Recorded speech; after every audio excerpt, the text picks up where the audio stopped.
What? How you doing? Jeff, Jarrett, nice to meet you. What's Karen. up, Jeff? Nice to, what the? Good to see you, Daddy. Ladies and gentlemen, rumors have been running rampant. Whoa. Literally all day. Really? All day in regards to what this is breaking news, folks. Wow. I think Impact Wrestling just broke the internet. Wow. Wow. News to me, Daddy. Wow. This might be the first time I said Daddy twice in one night. I'm speechless.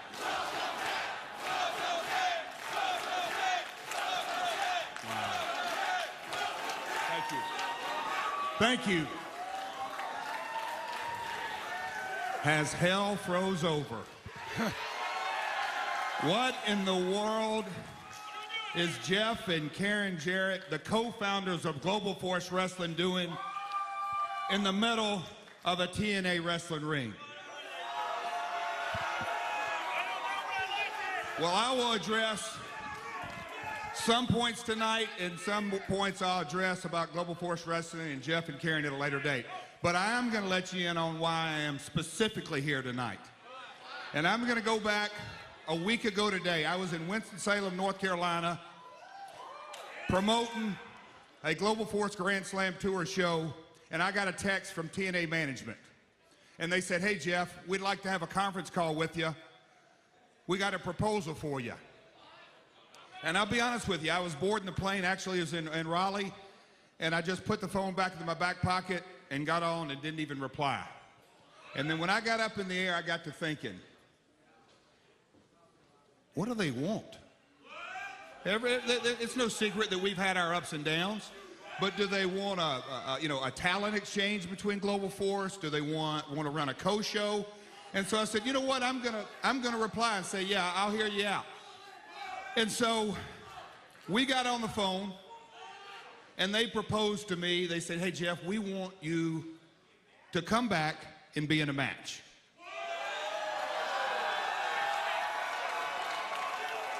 And I gotta be honest, I just about hung the phone up when they said that. I don't even wrestle for my own promotion, so why would I come back and wrestle here? And then the next thing they said is, Jeff, it's not just any match, it's your match. It's the match that you created, that you designed. It's the King of the Mountain match.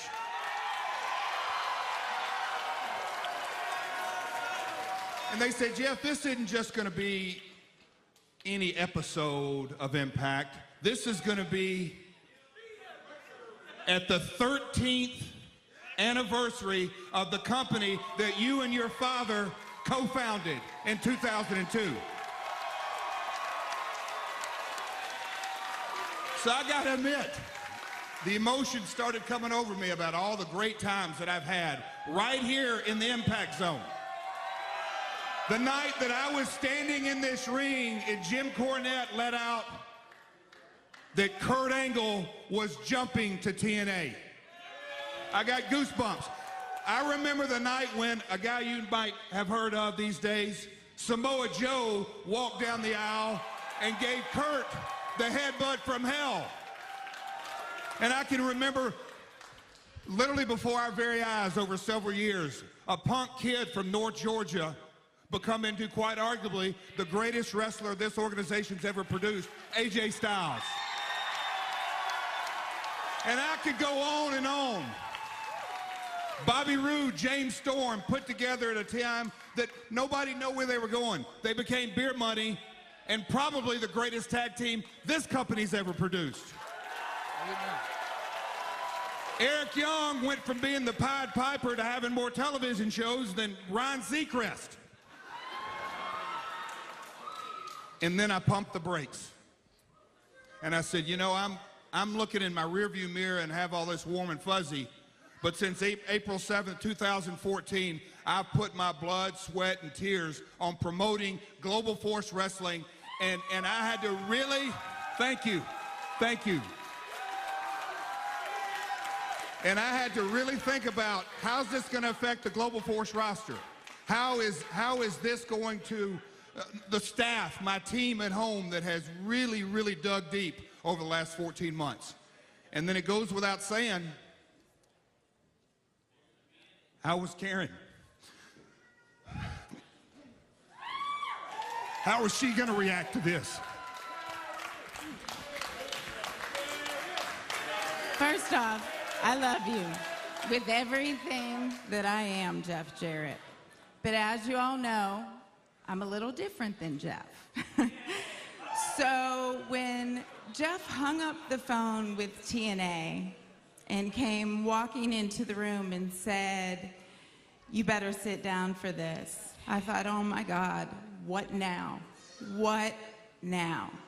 Because to me, this was all in our rearview mirror. We moved on.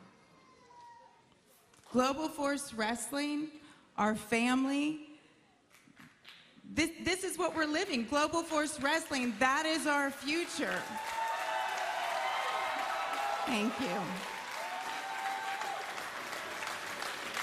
So, my emotions took over, and I said, absolutely not. Don't call them back.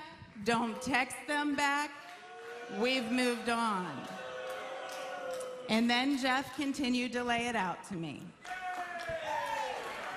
And I understand that this was his baby. He started this with his dad. And as hard as it is for me to understand, and I still standing in this ring don't completely understand why we're here. But I love my husband, and I support him in everything and anything that he chooses in life.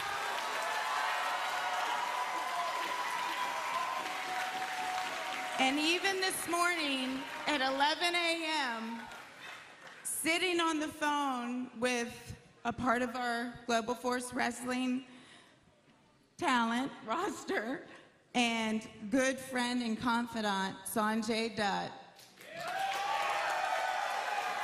crying my eyes out, saying, why look in the rearview mirror? We have so much in our future.